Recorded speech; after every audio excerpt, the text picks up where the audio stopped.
Hi hello welcome to star digi loans. ఈరోజు మన ముందున్నారు వైష్ణవి గారు. ఐసిఐసి బ్యాంక్ క్రెడిట్ కార్డ్ గురించి తెలుసుకుందాం. హాయ్ వైష్ణవి గారు. Hi madam. ఎలా ఉన్నారండి? బాగున్నాను మేడం. ఇప్పుడు మీ స్టార్ పర్స్లో వర్క్ చేస్తున్నారు కదా, గత ఎన్ని ఇయర్స్ నుంచి మీ స్టార్ పర్స్లో వర్క్ చేస్తున్నారు? 1 year నుంచి వర్క్ చేస్తున్నాను మేడం నేను స్టార్ పవర్స్లో. ఓకే, ఓన్లీ ఫర్ మీరు ఐసిఐసి క్రెడిట్ కార్డ్సే చూసుకుంటారా, లేకపోతే అన్ని బ్యాంక్స్ క్రెడిట్ కార్డ్స్ చూసుకుంటారా? ప్రీవియస్గా నేను 3 బ్యాంక్స్ చూసుకునేదాన్ని, HDFC, ICICI and ICICI. But 8 months back నుంచి నేను జస్ట్ ఐసిఐసిఐ మాత్రమే చూసుకుంటున్నాను. ఐసిఐసి. ఇప్పుడు ఐసిఐసి క్రెడిట్ కార్డ్లో ఎన్ని రకాల కార్డ్స్ ఉంటాయండి? మేడం మనకి ఐసిఐసిఐ క్రెడిట్ కార్డ్లో 3 types ఆఫ్ కార్డ్స్ ఉంటాయి. Like super premium, premium and classic. Okay, దీంట్లో ఐసిఐసి క్రెడిట్ కార్డ్ ఒక కస్టమర్కి కావాలి అంటే డాక్యుమెంట్స్ ఎలా చెక్ చేసుకుంటారు? కస్టమర్కి కావాల్సిన డాక్యుమెంట్స్ ఏంటంటే pan, Aadhaar and bank statement, pay slip. Okay, minimum funding ఎంత వరకు ఇస్తారండి? కార్డ్ లిమిట్ ఎంత వరకు వస్తుంది? Starting from 5,000 to 1 to 1.5, 2 to 2.5 వరకు రావచ్చు. కస్టమర్ ఇన్కమ్ అండ్ సిబిల్ని బట్టి వస్తుంది, సిస్టమ్ జనరేట్ అది. ఓకే, ఎలాంటి ప్రొఫైల్స్ ఉన్న వాళ్ళకే మీరు కార్డ్ ఇస్తారండి? మనం cards salaried and self employed పర్సన్స్కి ఇస్తాం మ్యామ్. ఓకే, ఇప్పుడు ఇన్ కేస్ సాలరీడే కస్టమర్ అనుకోండి, ఏమేమి డాక్యుమెంట్స్ తీసుకుంటారు? Pay slip and bank statement, 6 months bank statement, 1 month pay slip, PAN, Aadhaar, office mail ID, personal mail ID mandatory. Okay, అదే self ఎంప్లాయీస్కి అయితే సేమ్ డాక్యుమెంట్స్ మ్యామ్ వాళ్ళకు కూడా. కాకపోతే పే స్లిప్స్ ప్లేస్లో మనం ఐటీఆర్ తీసుకుంటాము. ఐటీఆర్ లేటెస్ట్ 1 yearది ఐటీఆర్ ఉండాలి మనకి. ఐటీఆర్ ఇన్కమ్ వచ్చేసి 6 lakhs ఉండాలి మనకు. ఓకే, ఇప్పుడు సాలరీ కస్టమర్స్కి ప్రతి ఒక్కరు ఏదో ఒక కంపెనీలో వర్క్ చేస్తారు, కానీ పర్టికులర్గా అందరు కస్టమర్స్కి ప్లే స్లిప్స్ అనేవి రావు. కొంతమందికి అకౌంట్లో క్రెడిట్ అవుతుంది, కొంతమందికి క్యాష్ వస్తుంది. మరి అలాంటి వాళ్ళకి మనం కార్డ్ ఇవ్వాలి అంటే మ్యాక్సిమం ట్రై చేయొచ్చు మేడం మనము. ఇఫ్ సిబిల్లో వస్తుంది అంటే మనం ట్రై చేయొచ్చు. ఓకే, బేస్డ్ ఆన్ సిబిల్ బట్టి కార్డ్ ఇస్తాము. అవును. ఓకే, ఇన్ కేస్ ఈ సెల్ఫ్ ఎంప్లాయీస్కి అయితే ఐటీ రిటర్న్స్ ఫైల్ చేసే వాళ్ళు ఉండదు, చాలామంది బ్యాంకింగ్ ట్రాన్సాక్షన్స్ ఎక్కువ ఉంటాయి కదా, మరి అలాంటి వాళ్ళకైతే మ్యాక్సిమం ట్రై చేయొచ్చు మ్యామ్ మనం. బట్ ట్రై చేసినా ఒక్కొక్క కస్టమర్కి వస్తుంది, బట్ ఒక్కొక్క కస్టమర్కి రాదు. మనం కన్ఫర్మ్గా అయితే అది చెప్పలేము. ఇప్పుడు ఇది ప్రాసెస్ మొత్తం ఎలా ఉంటుందండి? మేడం మనకి ఫస్ట్ లాగిన్ ప్రాసెస్ ఉంటుంది. లాగిన్ ఒక 15 minutesలో లాగిన్ అయిపోతుంది. ఓకే, ఇప్పుడు లాగిన్ చేశాక మనకి ఎన్ని డేస్ టైం పడుతుంది కస్టమర్కి కార్డ్ రావాలంటే? దీంట్లో కేవైసీ వెరిఫికేషన్ కానీ ఎలా ఉంటాయండి? మ్యాక్సిమం మనకి 7 to 10 days టైం పడుతుంది మ్యామ్. ఓకే, లాగిన్ అనేది ఒక 15 minutesలో అయిపోతుంది. లాగిన్ చేసిన డే 24 hours లోపు కస్టమర్ కేవైసీ కంప్లీట్ చేయాలి. ఇఫ్ కేవైసీ కరెక్ట్గా అయ్యింది అంటే వెరిఫికేషన్ ఉండదు కస్టమర్కి. ఇఫ్ కేవైసీ మిస్ మ్యాచ్ వచ్చింది అంటే వెరిఫికేషన్ ఉంటుంది. ఇఫ్ నాట్ ఇవి 2 అవ్వలేదు అంటే మనం బయోమెట్రిక్ మూవ్ చేస్తాము.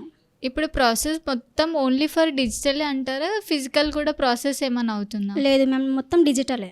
KYC verification each and everything మొత్తం మీరు సిస్టంలోనే చేస్తారు? అవును మ్యామ్.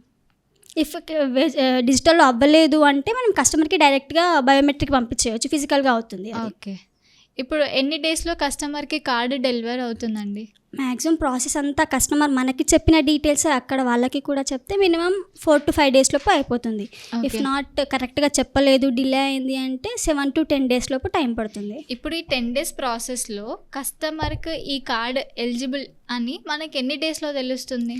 లాగిన్ చేసిన మనకు 15 minutesలోనే తెలిసిపోతుంది కస్టమర్కి ఏ కార్డు వచ్చింది, లిమిట్ ఎంత వచ్చింది అని చెప్పేసి. అంటే ఇన్ కేస్ ఇప్పుడు ఈ 3 types కార్డులో కొంతమంది కస్టమర్స్కి ఏ కస్టమర్ అయినా క్రెడిట్ కార్డ్ తీసుకోవాలంటే దాని పాలసీ కానీ దాని ఫీచర్స్ కానీ తెలియంది కస్టమర్ మన దగ్గరికి రారు.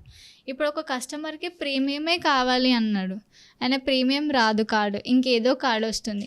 అలాంటి కస్టమర్స్కి మనం ఎలా ప్రొవైడ్ చేస్తాము? మ్యాక్సిమం దాంట్లో లైఫ్ టైం ఫ్రీ కార్డు వస్తుంది కాబట్టి కొంచెం కన్విన్స్ చేయాలి మ్యామ్. ఇఫ్ వాళ్ళకి సెలెక్ట్ వాళ్ళ అనుకున్న కార్డు వచ్చింది అంటే నో ప్రాబ్లం. ఇఫ్ నాట్ ఆ కార్డు రాలేదు అంటే కస్టమర్ని మనం కన్విన్స్ చేసుకొని. ఇప్పుడు ప్రీమియం కార్డు వచ్చింది కస్టమర్కి, దానివల్ల కస్టమర్స్కి యూజ్, దానివల్ల బెనిఫిట్స్. ఇప్పుడు కస్టమర్ పర్టికులర్గా ఐసిఐసిఐ బ్యాంక్ కార్డే యూజ్ చేయాలంటే అలాంటి కస్టమర్స్కి మీరు ఏం చెప్తారు? మనకి ఐసిఐసిఐ బ్యాంక్లో maximum life time free card ఉంటుంది మ్యామ్. యాన్యువల్ ఫీ అనేది ఏముండదు, annual fee and joining fee. మిగతా బ్యాంక్స్లో అయితే మనకి యాన్యువల్ ఫీ ఉంటుంది, ఫ్రమ్ స్టార్టింగ్ 500 నుంచి ఉంటుంది. సో ఐసిఐసిఐలో మాత్రం ఉండదు. మ్యాక్సిమం వాళ్ళు అన్నిటికీ యూజ్ చేసుకోవచ్చు, లైక్ డొమెస్టిక్గా కానీ, ఎయిర్పోర్ట్ లాంచెస్గా కానీ, Swiggy, Zomato, cash backs, cash points అన్నీ అవైలబుల్గా ఉంటాయి మనకి ఐసిఐసిఐలో. ఓకే, ఇప్పుడు కస్టమర్కి ఒక 1 lakh కార్డ్ లిమిట్ వచ్చిందంటే తను ఎలా యూజ్ చేసుకోవచ్చు? ఆ కార్డు ఎక్కడైనా యూజ్ చేసుకోవచ్చు అంటున్నారు. బట్ యూజ్ చేసుకున్నాక కస్టమర్ ఎప్పుడు దాన్ని ఈఎంఐ కన్వర్ట్ ఏమైనా చేసుకోవచ్చా, లేకపోతే కొన్ని మనకు తెలిసిన కార్డ్స్ అయితే ఎంత యూజ్ చేసుకుంటున్నారో రిటర్న్ అంతా పే చేస్తే మళ్ళీ యూజ్ చేసుకోవడానికి వస్తుంది. కానీ కొంత కస్టమర్స్ ఈఎంఐ కింద కన్వర్ట్ చేసుకుంటారు కదా, మరి అలాంటి కస్టమర్స్కి మ్యాక్సిమం ఈఎంఐ కన్వర్షన్ ఉంటుంది మ్యామ్. కస్టమర్ రెగ్యులర్గా యూస్ చేస్తూ ఉండాలి కార్డ్ అనేది. ఓకే, వాళ్ళు యూజ్ చేసే దాన్ని బట్టి లిమిట్ కూడా ఇంక్రీజ్ అవుతూ ఉంటుంది. నార్మల్గా మనం చాలా క్రెడిట్ కార్డ్స్ చూస్తాం. అసలు first of all credit card అంటే ఏంటి, ఇన్ కేస్ కస్టమర్ ఎందుకు క్రెడిట్ కార్డే యూజ్ చేసుకోవాలి? క్రెడిట్ కార్డ్ అనేది పేమెంట్ ఇష్యూ కార్డ్ మేడం. అది మనము గూడ్స్కి యూస్ చేసుకోవచ్చు, సర్వీస్గా కూడా యూస్ చేసుకోవచ్చు. అది మనకి బ్యాంక్ నుంచి ప్రొవైడ్ అవుతుంది. మనము ఇప్పుడు నార్మల్గా డైరెక్ట్గా వెళ్ళి పర్చేస్ చేయలేము. సో ఆన్లైన్ ట్రాన్సాక్షన్స్ కోసం మనం ఎక్కడున్నా కూడా యూస్ చేసుకోవచ్చు అది. ఓకే, దీనివల్ల కస్టమర్స్కి చాలా బెనిఫిట్స్ ఉన్నాయి అంటారా? ఎస్ మ్యామ్, చాలా బెనిఫిట్స్ ఉన్నాయి. ఇప్పుడు మార్కెట్లో చాలా క్రెడిట్ కార్డ్స్ వచ్చాయి కదా, ఐసిఐసి క్రెడిట్ కార్డే గురించి చెప్పాలి అనుకుంటే మీరు ఏం చెప్తారు? మేడం, ఐసిఐసిఐ బ్యాంక్లో మనం క్రెడిట్ కార్డ్ ఎందుకు తీసుకోవాలంటే మ్యాక్సిమం చెప్పాను కదా already, life time free card ఉంటుంది. దానివల్ల యూజెస్ ఉంటాయి, దేనికి కట్ అవ్వదు. మనం రెగ్యులర్గా యూస్ చేసుకోవచ్చు కార్డ్ని. ఇంకా టైప్స్ ఆఫ్ అన్నిటికీ కూడా యూస్ చేసుకోవచ్చు మనం.